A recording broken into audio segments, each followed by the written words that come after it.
Hello बच्चों, let's read the following question. Find the resistor in which maximum heat will be produced. हमें वो resistor find out करना है जिसमें maximum heat produce होगी. तो ये नेटवर्क दिया गया है 5 ओम, 5 ओम, 6 ओम, 2 ओम, 4 ओम एंड उसके क्रॉस एक बैटरी कनेक्टेड है.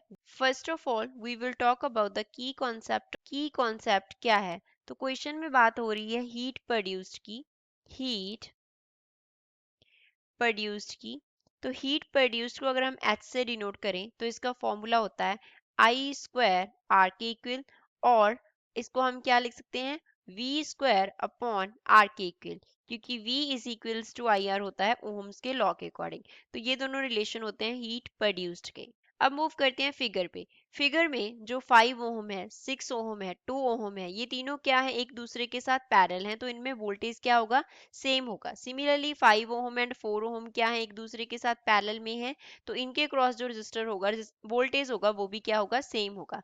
मींस हम सर्किट को कैसे देख रहे हैं, ये है हमने ड्रॉ किया 5, इसके साथ ये हमने ड्रॉ किया है 6 ओहम, और इसके साथ ये हमने ड्रॉ किया है क्या 2 ओहम का रेजिस्टेंस, और यहाँ पे इसके साथ कैसे पैरेलल में कनेक्टेड है, ये है 5 ओहम एंड इसके साथ ये रेजिस्टेंस अटैच्ड है 4 ओहम का. यहाँ पे बैटरी अटैच्ड है V वोल्ट की. तो इस तरीके से हमारे पास ये सर्किट डायग्राम है. अब फर्स्ट तीनों के थ्रू जो वोल्टेज होगा, क्योंकि पैरेलल में वोल्टेज क्या रहता है सेम रहता है, उसको हम कंसिडर कर लेते हैं V1 की इक्वल. तो सेकंड में जो वोल्टेज होगी वो कितनी होगी V माइनस V1 के इक्वल होगी. तो अब जो हीट प्रोड्यूस्ड है हमने रिलेशन से देखा that heat produced is inversely proportional to resistance. मतलब अगर रेजिस्टेंस का वैल्यू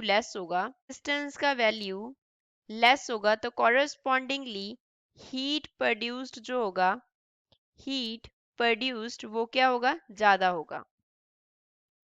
अब कंपेयर करते हैं. पहले तीनों में 2 जो है वो सबसे कम है, दूसरे दोनों में 4 कम है. तो इधर तो 2 ओम का रेजिस्टेंस ट्रांसफर होगा और 4 ओम का रेजिस्टेंस ट्रांसफर होगा.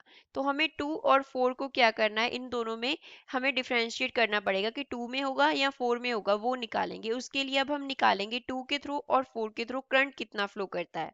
अब 5, 6 एंड 2 ओम है. अब मान लो टोटल करंट जो सर्किट में था वो क्या था आई था. 2 ओम के थ्रू जो फ्लो करेगा उसको I2 कंसिडर कर लेते हैं. 6 ओम की आर्म में से जो है वो I6 हो गया, 5 वाली में I5 हो गया. इसी तरीके से इस I5 में इसको हम I5 डैश मान लेते हैं डिफरेंशिएट करने के लिए. इस आर्म में हो गया I4.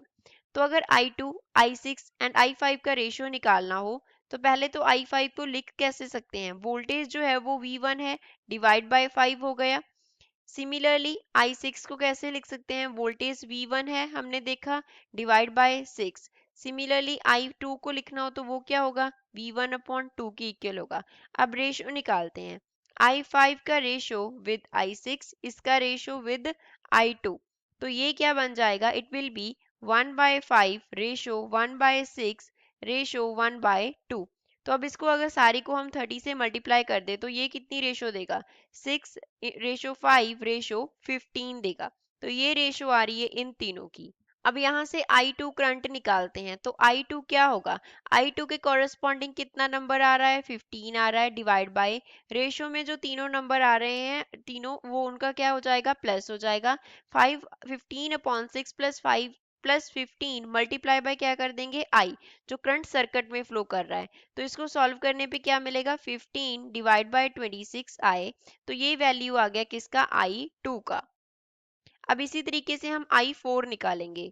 I4 निकालना है तो उसके लिए क्या लेंगे I5 डैश एंड I4 का रेशियो लेंगे. तो वो रेशियो कितना आएगा 4 रेशियो 5 की इक्वल आएगा जैसे हमने ऊपर निकाला, क्योंकि I5 डैश जो होगा वो क्या आ जाएगा, I5 डैश को हम लिखेंगे V minus V1 upon 5 and इसी तरीके से I4 को क्या लिखेंगे V माइनस V1 अपॉन 4 लिखेंगे. तो अब रेशियो निकालेंगे तो I5 डैश रेशियो I4 लिखेंगे.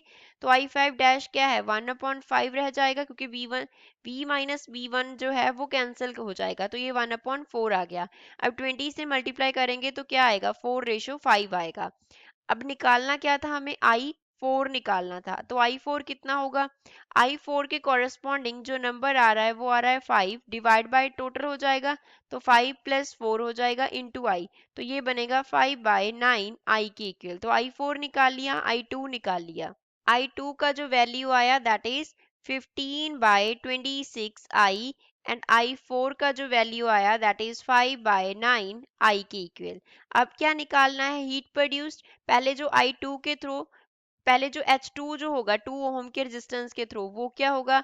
I2 का स्क्वायर इंटू 2 उसकी रेजिस्टेंस के इक्वल। हमने देखा H is equals to I square R होता है, तो यहाँ पे फिल कर देंगे। ये बनेगा 15/26 इंटू आई का स्क्वायर मल्टीप्लाई बाय 2। इसी तरीके से H4 लिख सकते हैं। H4 को क्या लिखेंगे? I4 का स्क्वायर इंटू 4, तो I4 का स्क्वायर करेंगे तो 5/9 आई का क्या होगा? स्क्वायर होगा इंटू 4 आ जाएगा। अब इसको सॉल्व करते हैं, तो यहाँ से पहले तो H2 निकालते हैं। 15 इंटू 15 कितना होता है? 225 डिवाइड बाय 26 इंटू 26 होता है 676, इंटू 2 करेंगे, इंटू क्या आ जाएगा? आई का स्क्वायर आ जाएगा। साथ ही साथ हम क्या करेंगे? H4 को भी सॉल्व कर लेंगे, तो H4 के लिए क्या आएगा? 5 का जो स्क्वायर होता है दैट इज 25, 9 का जो स्क्वायर होता है दैट इज 81, यहाँ पे 81 आएगा, इंटू 4 हो गया, इंटू क्या हो गया? आई का स्क्वायर हो गया। अब H2 का वैल्यू यहाँ से आएगा 0.67 आई का स्क्वायर आ गया। सिमिलरली H4 जो होगा वो कितना आएगा? ये वैल्यू आ रहा है 1.23 I2 स्क्वायर। तो अब अगर कंपेयर करें तो H2 क्या है? लेस है H4 से, तो ग्रेटर क्या हुआ? H4। H4 क्या है? हीट प्रोड्यूस्ड हुई जो 4 ओम के रेजिस्टेंस के थ्रू। तो इस क्वेश्चन का फाइनल आंसर क्या होगा कि 4 ओम का जो रजिस्टर है उसके थ्रू मैक्सिमम हीट है जो वो क्या होगा? प्रोड्यूस होगा। So final answer is 4 ohm. I hope you understood it well. Best of luck.